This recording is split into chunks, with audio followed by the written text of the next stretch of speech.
Fique agora com Bom Dia Rural, o programa de quem planta e produz. Oferecimento Cressol, sua melhor escolha.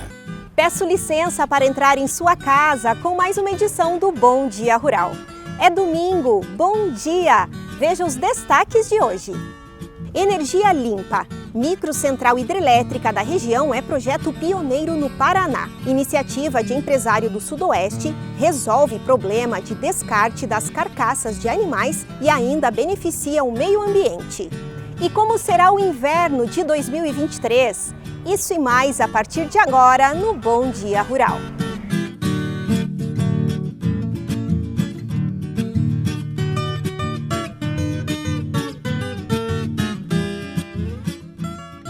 E é do Rio Gamela, interior de Enéas Marques, que vem o primeiro destaque de hoje. Uma usina hidrelétrica que, além de produzir energia limpa com baixo impacto ambiental, uniu ainda mais 3 amigos.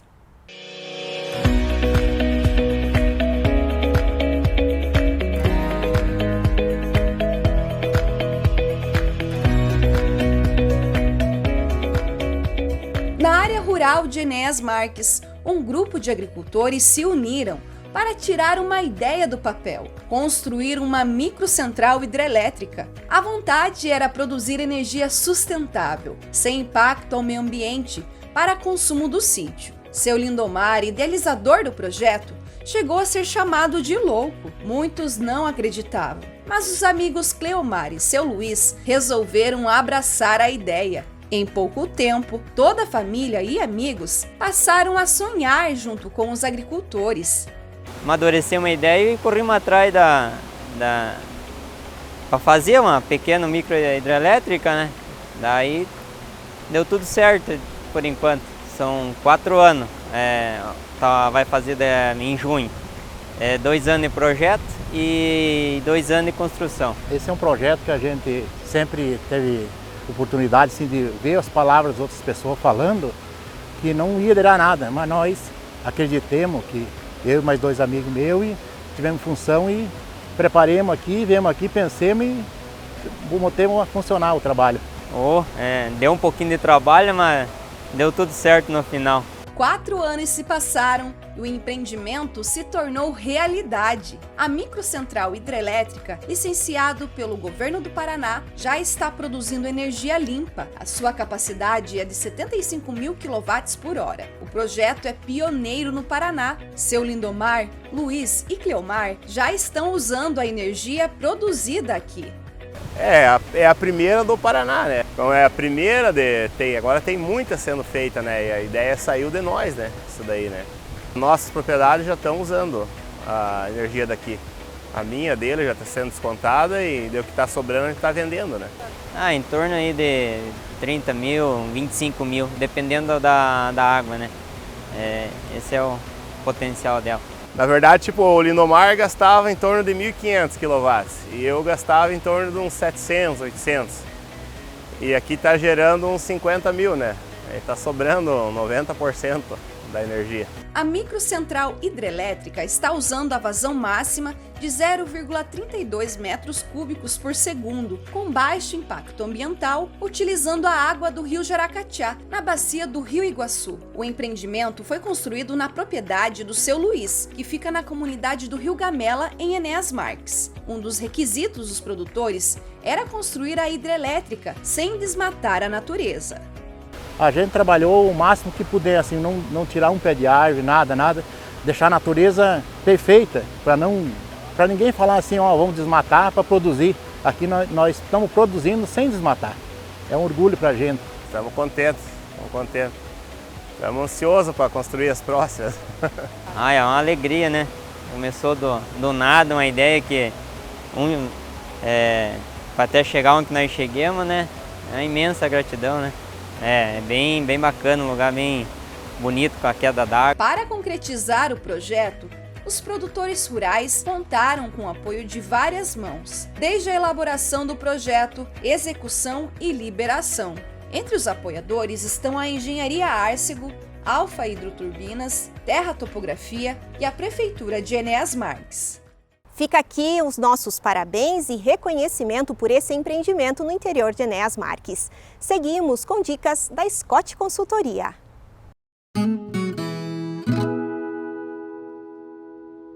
Olá a todos, estamos aqui para mais uma edição do Mercado Sem Rodeios. Eu sou Rodrigo Silva, médico veterinário e analista de mercado aqui da Scott Consultoria.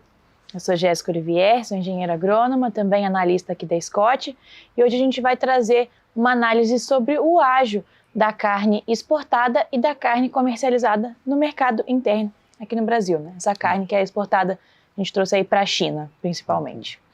Então, e o que é esse ágio, né? A Jéssica já veio falando que a gente pegou como referência a carne exportada com destino à China, por ser, né, o nosso principal cliente, né, o nosso principal comprador, e o preço da carne interna aqui. A gente separou um corte, né, a gente acabou pegando o dianteiro e usando de referência São Paulo. Por que isso? São Paulo é o nosso principal exportador para a China, né, do estado. E a praça balizadora também, praça balizadora, para comercialização. E também esse corte, né, de dianteiro foi por conta que é um dos cortes que vão, né, para a China, um dos principais. A boa parte da carne desossada que vai para a China é proveniente do dianteiro, né?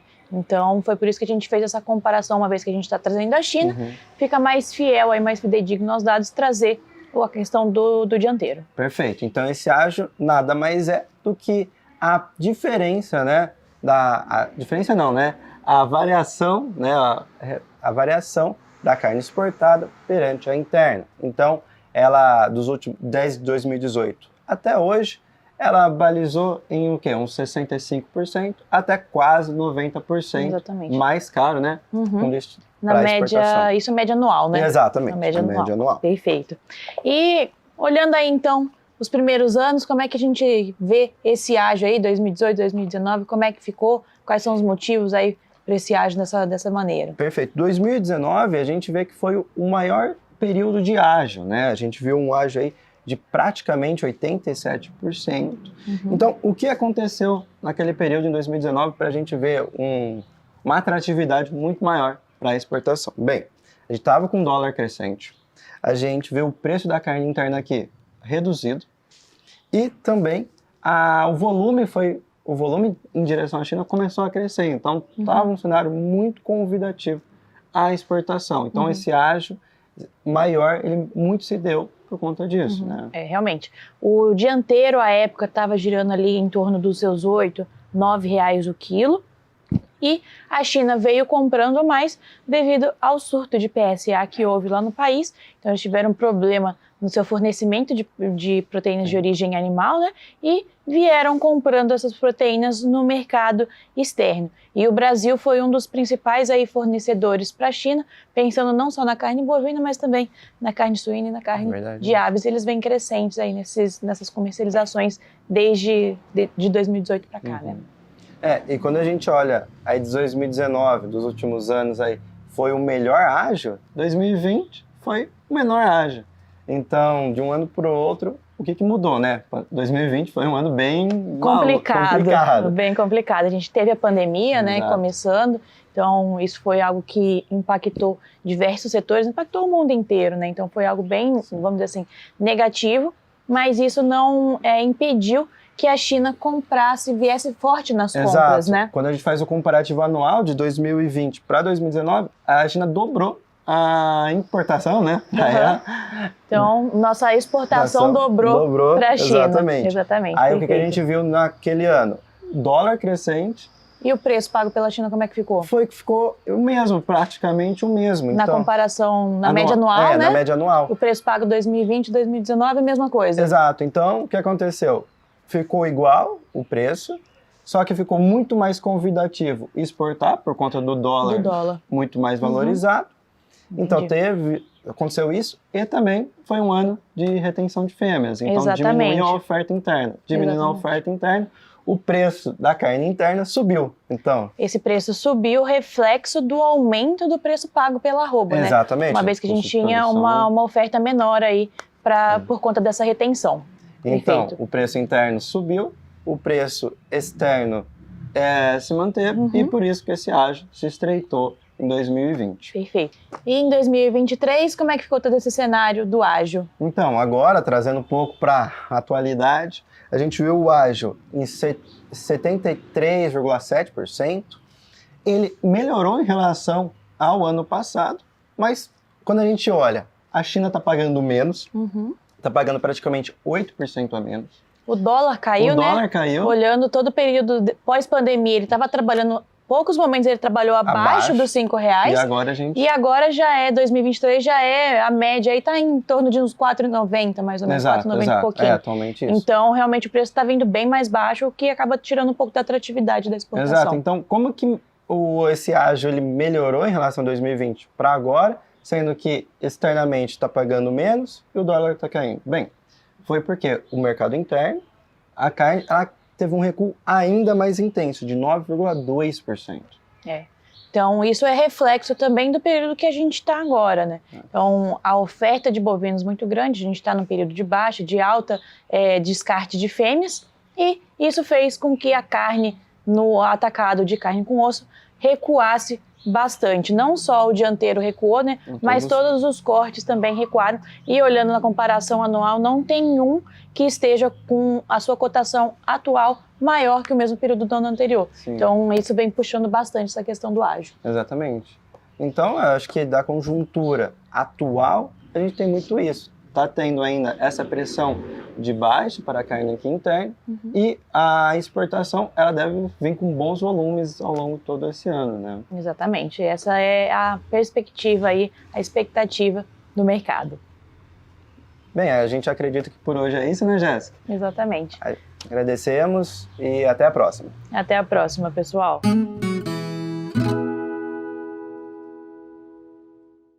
Previsão do tempo. Como será o inverno deste ano nas regiões sul do Brasil e sudoeste do Paraná? O Darcy Almeida foi descobrir.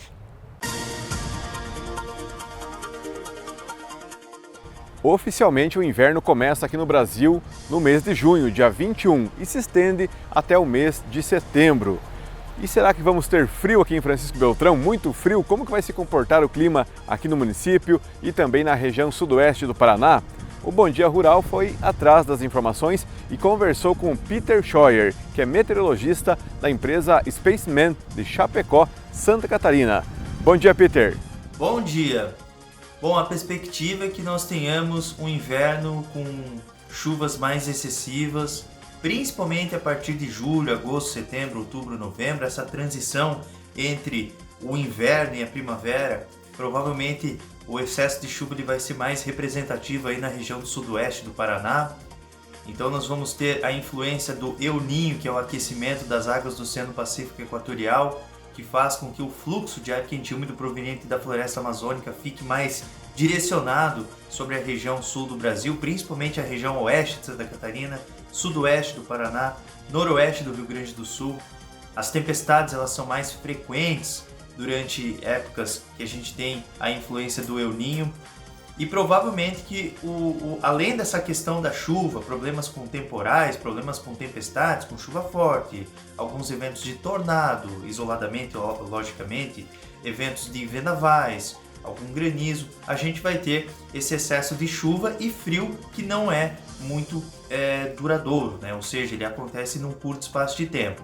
Períodos de calor fora de época, com temperaturas próximas de 30 graus, intercalando com períodos de frio forte, 3 dias no máximo, depois vem chuva.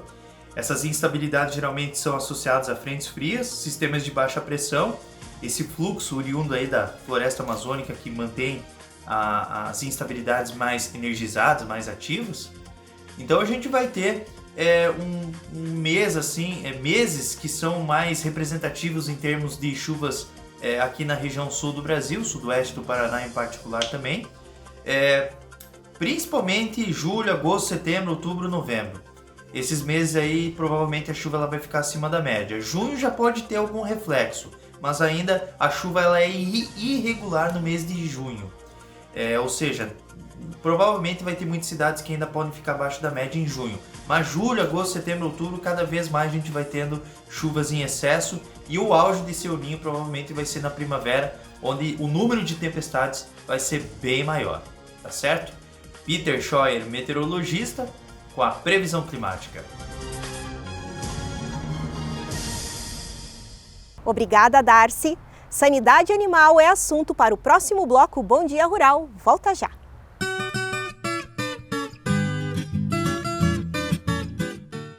Num mundo cheio de possibilidades, ser tratada como prioridade faz toda a diferença.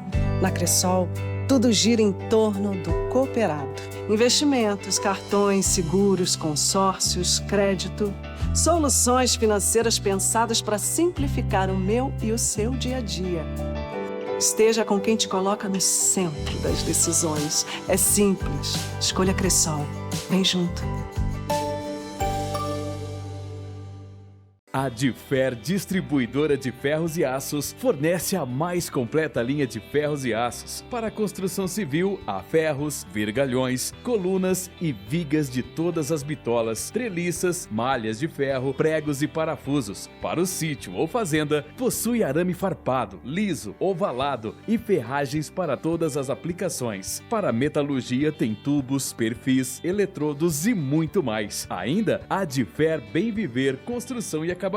Loja anexa à distribuidora, tem do piso ao teto, do acabamento à pintura, do jardim à horta. Dispomos de materiais que se enquadram perfeitamente às suas necessidades. Agora veja o nosso diferencial. O atendimento é familiar.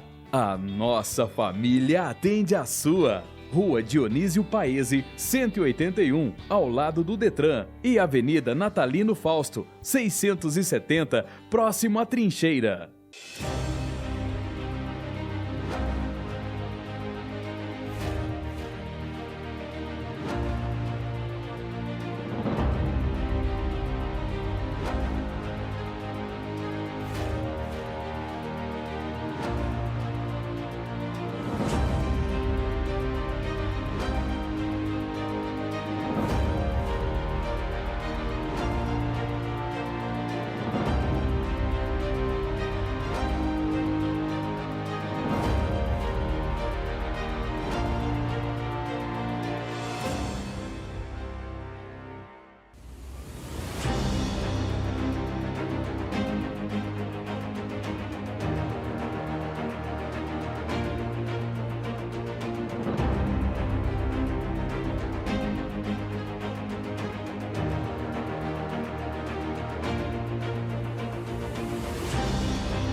Transformar a decoração da sua casa ou escritório nunca foi tão fácil. Com os ripados Vitralsul, podemos abusar da criatividade, produzindo lindos painéis que dão elegância e sofisticação ao seu ambiente, levando a durabilidade e a leveza do alumínio. De fácil instalação, possui um acabamento perfeito, sem contar as inúmeras cores que você pode escolher para dar aquele toque final.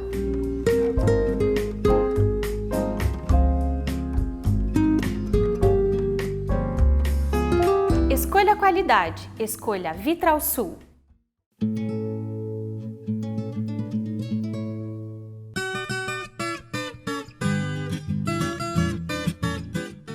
Estamos de volta para falar sobre sanidade animal e uma entrevista com a Denise Adanchuk, que é chefe da SEAB Regional de Francisco Beltrão. Bom dia, Baggio. Bom dia, Denise.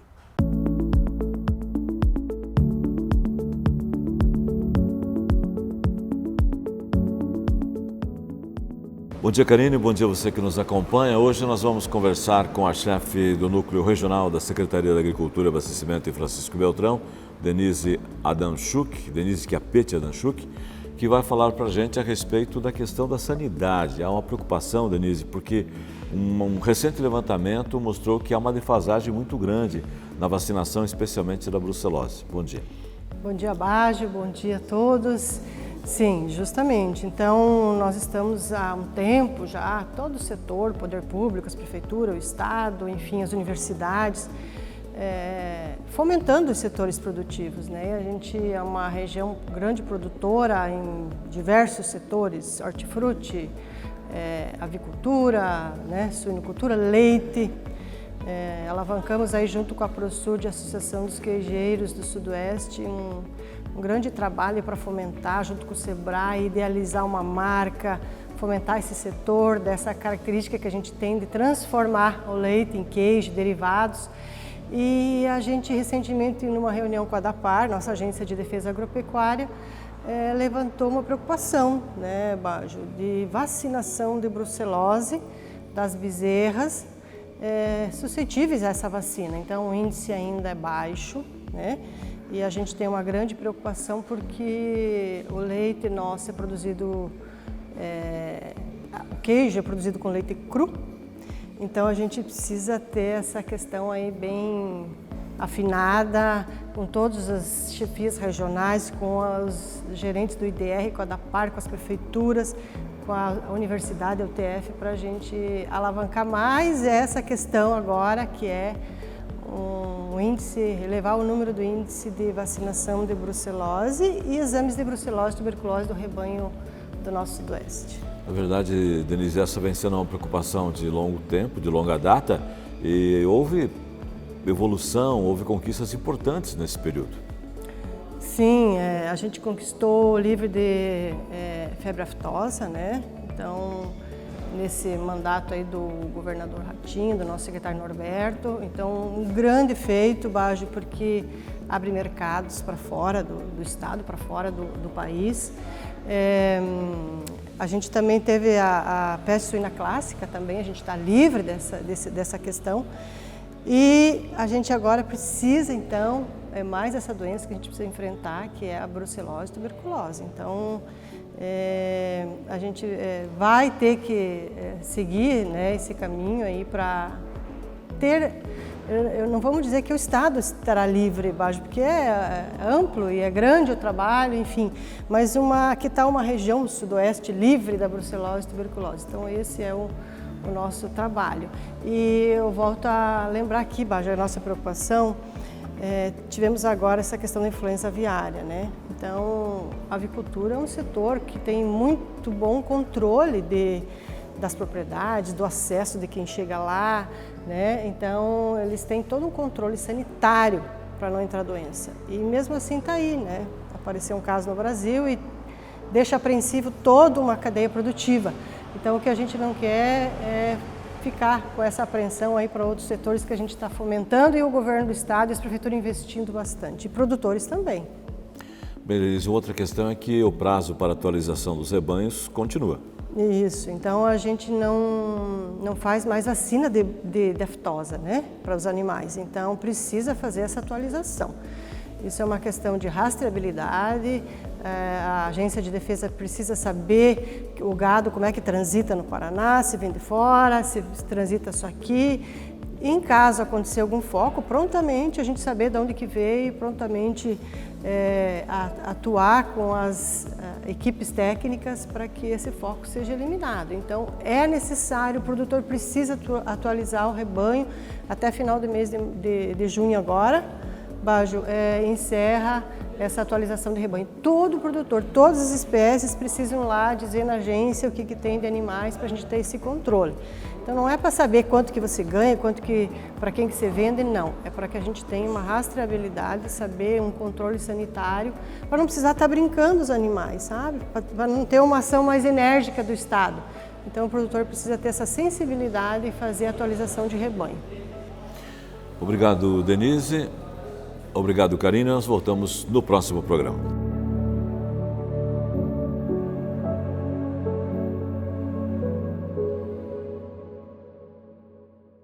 E o assunto agora é a compostagem de grandes animais. Um projeto piloto no Paraná que transforma as carcaças de animais em adubo orgânico, resolvendo inclusive um problema ambiental.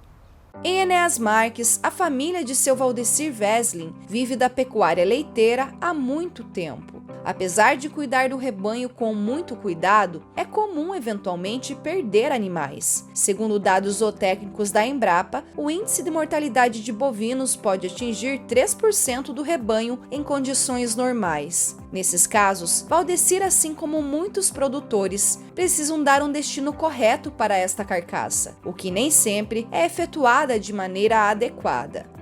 É bem comum, tem animais, de vez em quando tem animal doente, de vez em quando você perde algum. E sempre o nosso procedimento era enterrar os animais, mas aí você tem que deslocar um trator, fazer buraco, isso dá trabalho, dá mão de obra. E agora mudou a situação depois do surgimento da empresa do Compostem aí, né? A região sudoeste do Paraná tem um empreendimento preparado para recolher grandes animais do campo, que não foram enviados para o abate, mas que morreram por outras circunstâncias. A iniciativa pioneira no estado faz a compostagem das carcaças e transforma a matéria-prima em adubo orgânico para ser usado nas lavouras. A Compostem iniciou as ações em 2022 e tem atendido produtores rurais de vários municípios da região. Então, em 2016, ainda quando eu era vereador, tinha conhecimento da demanda de estar enterrando carcaça de animais, onde a prefeitura deslocava uma máquina pública para enterrar carcaça de animais. Eu prestava serviço em uma empresa que tinha compostagem, mas não de carcaça. Aí acabei fazendo algumas experiências aqui, até quando chamei o órgão ambiental, que eu queria registrar a empresa, eles também não tinham conhecimento disso. Fui fazendo as experiências e comprovando o IAP, hoje que é o IATA, que dava certo de decompor uma carcaça de animal em 40 dias. Aí consegui as licenças ambiental, isso em 2016, levou quase 6 anos para conseguir todas as licenças ambiental, da parte do ambiental e depois a parte sanitária, né, que é a ADAPAR.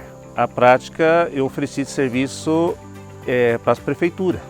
Então a primeira prefeitura que me contratou foi Marmeleiro, onde apoiou muito ali. Morre um animal na propriedade lá em Marmeleiro, ao invés de deslocar uma máquina, eles me contrataram através de uma licitação, onde eu vou lá e faço a recolha, faço o procedimento correto aqui, então após isso vai para a compostagem a carcaça. A Compostem recolhe carcaças de bovinos, equídeos e resíduos agroindustriais. A unidade fica na área rural do município de Enéas Marques, na comunidade do Rio Gamela. O serviço de recolhimento é feito de forma agendada nas propriedades rurais da região. Assim que chega na unidade, as carcaças ou resíduos são preparados imediatamente para a compostagem. O trabalho é bem minucioso, explica o responsável pelo empreendimento. A compostagem, então como eu tenho que fazer a retirada do material de risco, não é tão simples assim de pegar o animal e colocar dentro da baia. Eu tenho que retirar o olho, cérebro e medula, que é o material de risco específico, porque contém a proteína da vaca louca. Então esse material de risco aí é destinado para uma outra empresa que vai dar também o final correto para esse material de risco. Então após isso a carcaça é colocada nas baias, uma camada de serragem e outros resíduos também para fazer a decomposição. Em 40 dias já pode ser aberta a compostagem. Após isso é separado os ossos, que ele não se decompõe. Aí o adubo vai para as lavouras e o osso fica separado. Ele está como um projeto piloto no estado do Paraná, através até do deputado Reichenbach, que ajudou a intermediar lá em Curitiba, dessa minha ideia. Então ele ficou como um projeto piloto e através até do deputado Reichenbach. Tive muito apoio aqui em Beltrão da Denise, chefe da SEAB, a Elisa da PAR, o veterinário Ayrton. Todo esse pessoal colaborou porque é uma ideia nova, né? Então não existe outra empresa com essa credencial para recolher as carcaças. Então, eu mandei fazer a análise do adubo. O adubo é excelente através de agrônomo, né? Eu tenho um responsável técnico aqui também que é agrônomo e mais um veterinário, né? Então o adubo é de excelente qualidade para as lavouras.